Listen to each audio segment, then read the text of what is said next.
Ada nggak sih di antara lo yang suka panik kalau tiba-tiba ditunjuk guru buat jawab pertanyaan? Padahal lo sendiri sebenarnya udah tahu nih jawabannya. Ada juga nggak dari lo yang kalau ketemu orang baru itu grogi banget pas mau mulai percakapan? Bahkan kadang nggak sanggup gitu buat ngelihat mukanya. Nah, gue sendiri sebenarnya ada pengalaman yang nggak bisa gue lupain pas masih mahasiswa. Jadi waktu itu pernah ada orang yang bilang gini, lo tuh malu atau nggak suka sih sama gue? Sampai nggak bisa ngelihat mata gue?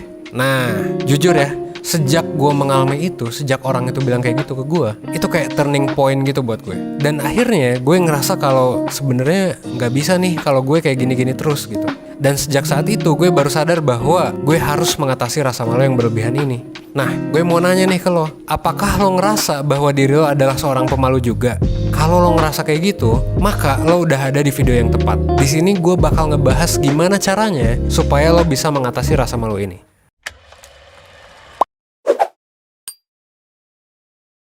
Sebelum lo tahu gimana cara lo bisa mengatasi rasa malu, lo harus paham dulu definisi malu itu sendiri. Emang pemalu itu yang kayak gimana? Definisinya apa? Apa sih perilaku yang bisa kita sebut sebagai perilaku orang pemalu? Dan apa yang gak bisa kita sebut sebagai pemalu gitu?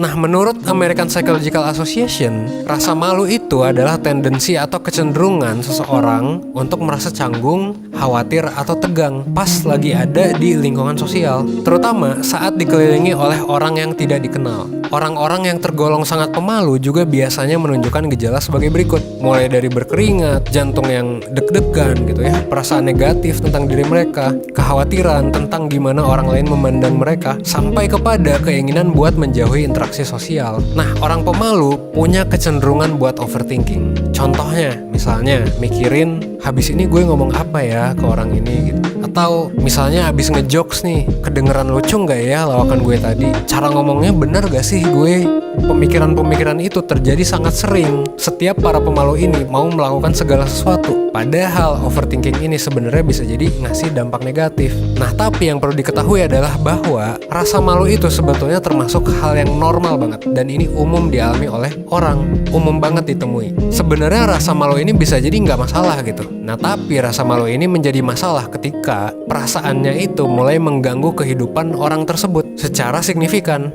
Atau ketika perasaan malunya itu justru malah mendorong si orang yang pemalu ini untuk menghindari apa yang seharusnya mereka lakukan. Contohnya, menghindari perbincangan dengan teman kerja, kesulitan berinteraksi sama orang, dan lain sebagainya. Nah, perlu diketahui juga bahwa sebenarnya banyak miskonsepsi terhadap definisi pemalu itu sendiri. Kadang orang tuh suka gak bisa ngebedain antara introvert, pemalu, dan juga orang yang mengalami social anxiety disorder. Atau mungkin bahasa Inggrisnya itu introversion untuk introvert ya, shyness untuk pemalu, dan social anxiety disorder untuk gangguan kecemasan sosial. Dari ketiga nama itu mungkin ketiganya terkesan mirip ya gejalanya, tapi sebetulnya tiga hal ini itu berbeda. Nah, bedanya gimana? Kalau introvert itu udah pernah gue jelasin di video 1% sebelumnya yang ngebahas tentang yaitu introvert ya. Lo bisa coba lihat aja. Tapi intinya introvert adalah dimensi kepribadian yang ngebahas tentang gimana cara seseorang ngelakuin charging energi mereka. Jadi ketika energi orang ini habis gitu ya, apa sih yang ngebuat orang ngecharge? Kalau extrovert itu ngecharge energinya itu pas lagi bareng orang-orang. Tapi kalau introvert itu sebaliknya, mereka ngecharge energinya pas lagi sendirian. Itu introvert sama extrovert ya. Kalau pemalu kayak yang udah gue bahas tadi, pemalu itu adalah kecenderungan orang untuk memiliki ketakutan dilihat secara negatif oleh orang lain saat dalam situasi sosial, kayak definisi tadi ya. Nah, tapi kalau social anxiety disorder, ini yang agak beda nih dari yang tadi. Social anxiety disorder itu udah masuk ke gangguan mental. Dengan kata lain, kondisinya itu harus didiagnosis oleh psikolog atau psikiater. Jadi, kalau gak didiagnosis, kita itu belum bisa bilang bahwa seseorang itu punya social anxiety disorder. Nah, makanya jangan mudah nge-label-label dulu. Dan lo harus coba bedain tiga term tadi. Emang sih orang yang pemalu biasanya punya kepribadian introvert. Tapi ingat juga bahwa ada juga nih, banyak juga orang yang pemalu tapi dia extrovert. Atau orang yang kepribadiannya introvert tapi dia bukan orang pemalu. Nah, jadi tolong dibedain ya. Karena tiga hal itu bisa jadi berhubungan, tapi bisa jadi nggak berhubungan juga di beberapa kasus gitu. Coba ingat aja untuk ngebedain tiga hal ini. Kalau lo udah ngerti apa itu pemalu dan apa perbedaannya dengan introvert dan social anxiety ya, gue pengen ngasih tahu nih tips dan trik untuk menghadapi rasa malu. Beberapa ada yang udah gue coba dan udah berhasil. Apa aja tuh? Pertama, fake it till you make it. Ini adalah salah satu tips yang selalu gue gunakan. Apalagi waktu zaman-zaman gue masih jadi fasilitator training di kampus. Sebagai seseorang yang pemalu, gue itu udah panik sendiri gitu. Waktu pertama kali mimpin aktivitas kelas, yang notabene isinya itu ada 30-40an mahasiswa. Tapi ya gue suka memberi mantra kepada diri gue sendiri bahwa gue adalah orang yang easy going dan engaging. Nah, mantra-mantra ini, fake it till you make it ini sebenarnya ngebantu gue gitu. Dan ini juga ternyata di backup sama penelitian. Jadi pas orang memfokuskan pikiran mereka terhadap goalnya yang udah disusun, jadi fokus bahwa oh ya gue kayak gini, gue kayak gini, gue kayak gini, mereka akan cenderung dipersepsikan lebih asertif, lebih proaktif, dan dipandang punya kepercayaan diri yang tinggi. Jadi secara riset sebenarnya udah terbukti, dan so far ini juga works buat gue gitu. Makanya mungkin tips yang pertama adalah fake it till you make it gitu. Mungkin ini gak berlaku buat banyak orang, tapi ya mungkin lo bisa coba aja. Itu yang pertama. Yang kedua, cobalah buat gak berekspektasi terlalu tinggi. Ingat kalau gak ada orang yang sempurna di muka bumi ini. Kalau lo meletakkan ekspektasi tinggi ke diri lo, maka suara kritik di dalam kepala lo akan memiliki suara yang lebih keras. Nah, hal ini juga sebetulnya merupakan salah satu ciri dari orang yang pemalu. Orang yang pemalu itu cenderung punya ekspektasi tinggi, dan jadinya gak realistis terhadap dirinya sendiri pas mau ngelakuin sesuatu. Jadinya mereka akan, dalam tanda kutip ya, lebih jahat ketika menilai diri mereka, lebih keras lah gitu. Makanya mungkin lo perlu mencoba untuk jangan terlalu keras lah sama diri lo sendiri gitu ya. Kalau emang mungkin seringnya lo keras gitu, nggak apa-apa kok kalau misalnya lo salah ngomong pas lagi presentasi atau kebelit-belit pas ngomong. Nggak apa-apa juga kok kalau lo ngejokes gitu terus garing. Santuy aja. Sadari bahwa orang mungkin nggak akan inget apa kesalahan yang lo lakuin, dan inget juga bahwa lo selalu bisa menganggap ini sebagai sebuah pembelajaran gitu ya.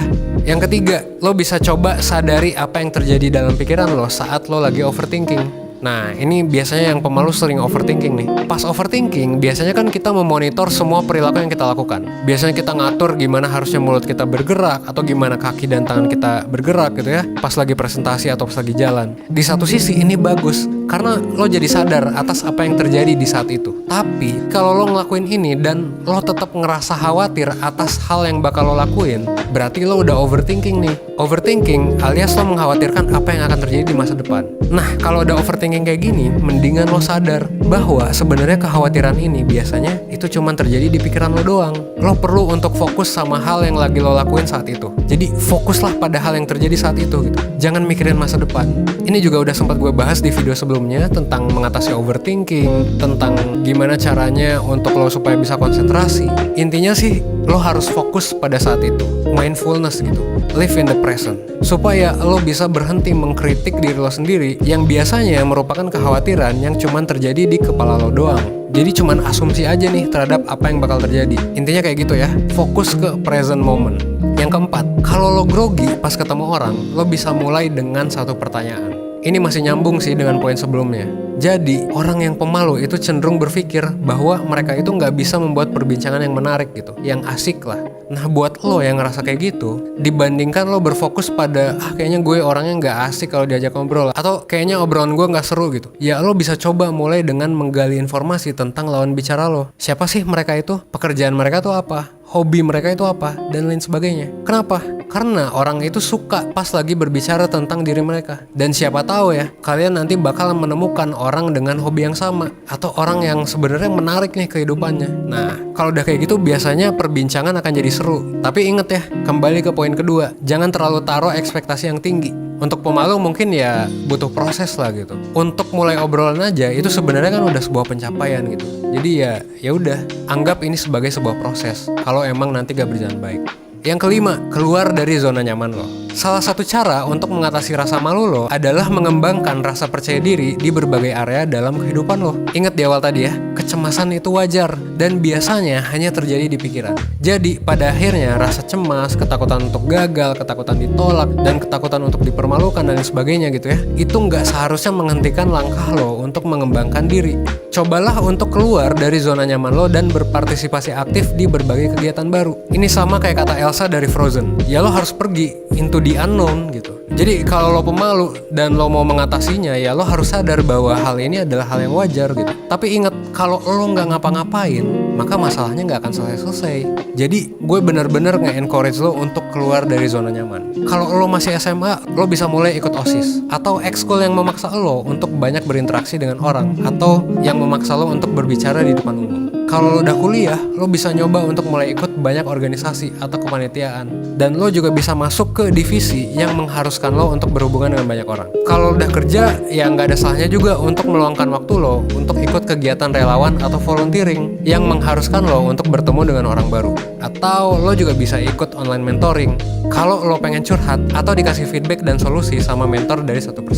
Nah, tadi kan kita udah bahas banyak hal ya. Dari bahasan tadi, sebenarnya yang kebahas tuh kayaknya pemalu itu sifatnya buruk gitu. Nah, tapi sebenarnya nggak selamanya pemalu itu buruk. Pemalu juga punya beberapa hal positif. Salah satunya adalah waktu mengambil keputusan. Biasanya kalau lo adalah orang yang pemalu, lo cenderung membutuhkan waktu yang lebih lama untuk mengambil keputusan. Jadinya, lo cukup mempertimbangkan banyak hal. Meskipun kalau berlebihan juga nggak baik. Pada dasarnya kan emang gitu, semua yang berlebihan itu emang nggak baik. Akhir kata, ingat aja kalau misalnya malu itu adalah hal yang wajar. Tapi kalau lo mau berubah, pada akhirnya lo tetap harus take action. Sama kayak kata Peter Parker di Spider-Man. Sometimes, all you need is a leap of faith. Gitu ya. Nah, gue mau mengingatkan juga nih bahwa 1% juga ada kelas offline yang bakal diadakan di pertengahan dan akhir Januari dan juga awal Februari, yang salah satunya ngebahas tentang overthinking. Nah, ini kayaknya bakal berguna nih buat lo yang pemalu, yang suka overthinking ya. So, stay tune terus dan follow sosmed 1% di Instagram dan di Twitter karena kita bakal update info kelas offline dari sana. Gue berharap semoga video ini bisa bikin lo jadi lebih baik, seenggaknya 1% setiap harinya. Oke, gue Evan dari 1%. Thanks.